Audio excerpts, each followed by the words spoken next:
प्रिय MCom previous के विद्यार्थियों, आज का विषय है औद्योगिक वित्त की आवश्यकता। ये इंडस्ट्रियल इकोनॉमिक्स जो कि ये 104 संख्या है जिस पेपर की, उस पर आधारित है ये। और मैं डॉक्टर मनुष्यत Pathak, department of EFM, SRS government college Kaladera Jaipur, इस वीडियो लेक्चर में आप सभी का हार्दिक स्वागत और अभिनंदन करता हूं।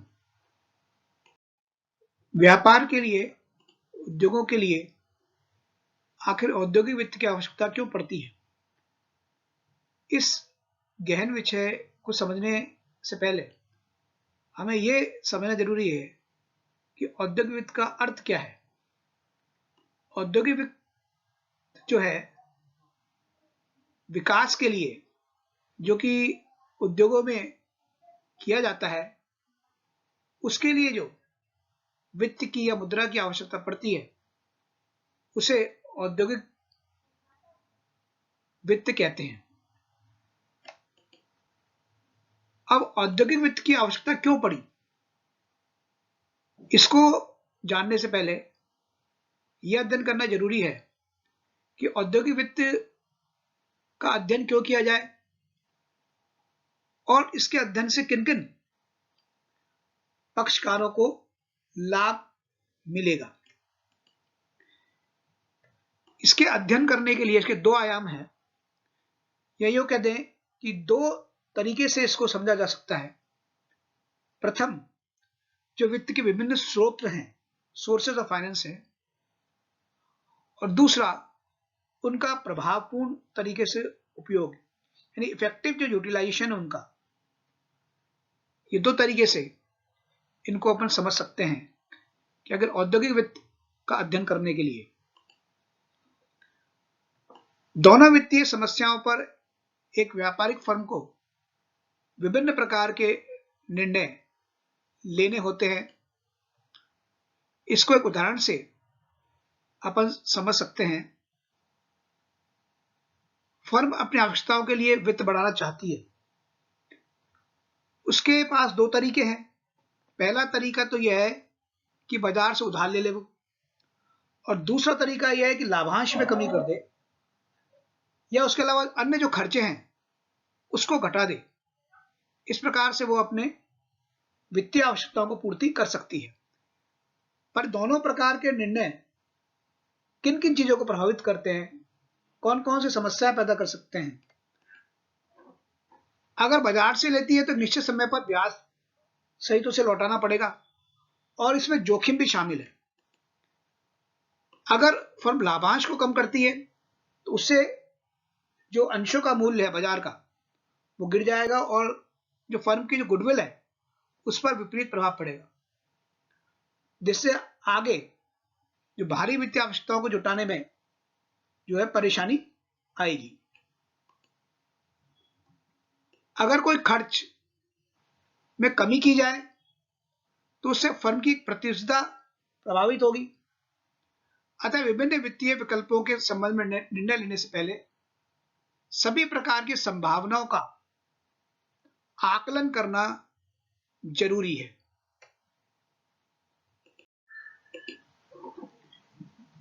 इसी प्रकार दूसरा जो आयाम है वित्त का प्रभावपूर्ण तरीके से उपयोग, जो कि उसको एफिशिएंसी जो सी उसकी परफॉर्मेंस को प्रभावित करता है। फर्म की अधिक तरल संपत्ति में लाभदायकता पर विपरीत प्रभाव पड़ेगा। यानी अगर अधिक तरल संपत्ति रखी जाती है तो उससे लाभदायकता पर विपरीत प्रभाव पड़ता है। अधिक स्थायी संपत्ति रखने पर कार्यशील पूंजी में कमी आती है, कम उपलब्ध हो पाती है। तो दोनों प्रकार के निर्णय लेना आसान नहीं है, इसलिए फर्म को संपत्ति के संबंध में संतुलन बनाए रखना चाहिए।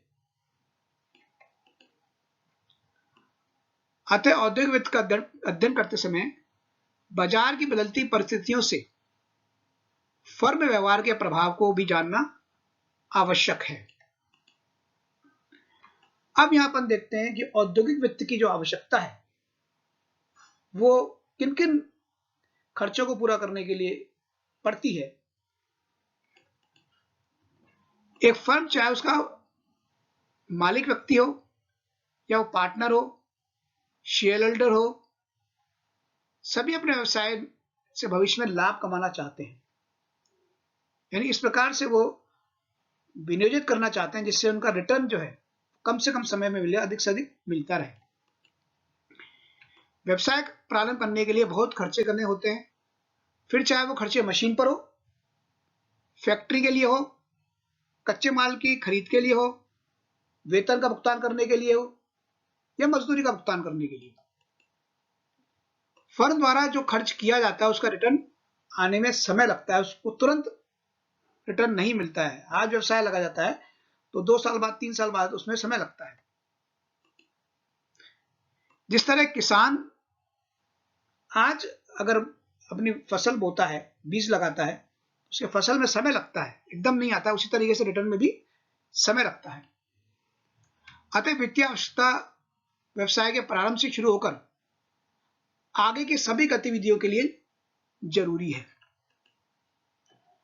वित्तीय आवश्यकता व्यवसाय के प्रकार, उत्पादन तथा भुगतान की प्रकृति जिसके लिए किया जा रहा है उस पर निर्भर करती है।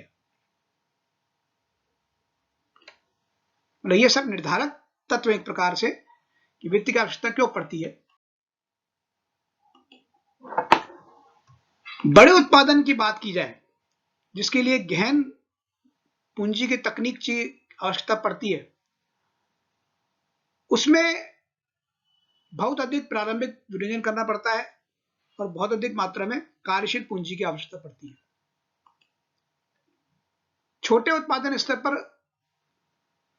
आधारित गहन श्रमिक तकनीक के उद्योगों में कम प्रारंभिक तथा कार्यशील पूंजी कम खर्च होती है। अतः तकनीक की प्रवृत्ति तथा उत्पादन स्तर वित्तीय आवश्यकता के निर्धारक तत्व हैं। कुछ व्यापार में प्लांट को सेट करने तथा उसे प्रारंभ करने में समय लगता है। इस समय को जेस्टेशन पीरियड कहते हैं। जितना यह समय अधिक होगा उतना ही वित्त की अधिक आवश्यकता पड़ेगी। इसके कुछ उदाहरण हैं: steel mill, refinery, ship building, power plant आदि इसके उदाहरण हैं।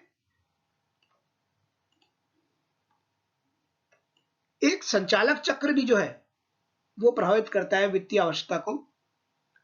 यह वो स्पीड है जिसमें कि पूरा जो व्यवसाय की गतिविधि है वो पूर्ण हो जाती है। इस पर भी वित्तीय आवश्यकता निर्भर करती है। संचालक चक्र एक चक्र है जिसमें रोकड़ कच्चे माल में,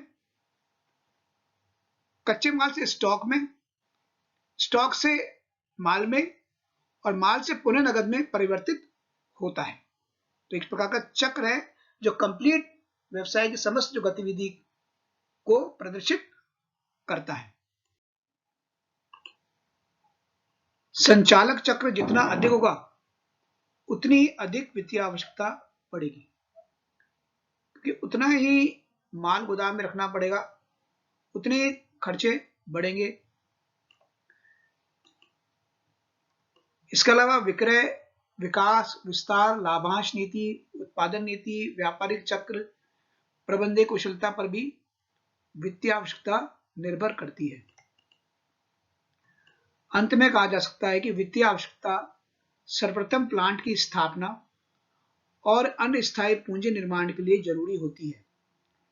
इन सब व्यवस्थाओं की स्थापना करने के बाद कार्यशील पूंजी की आवश्यकता पड़ती है।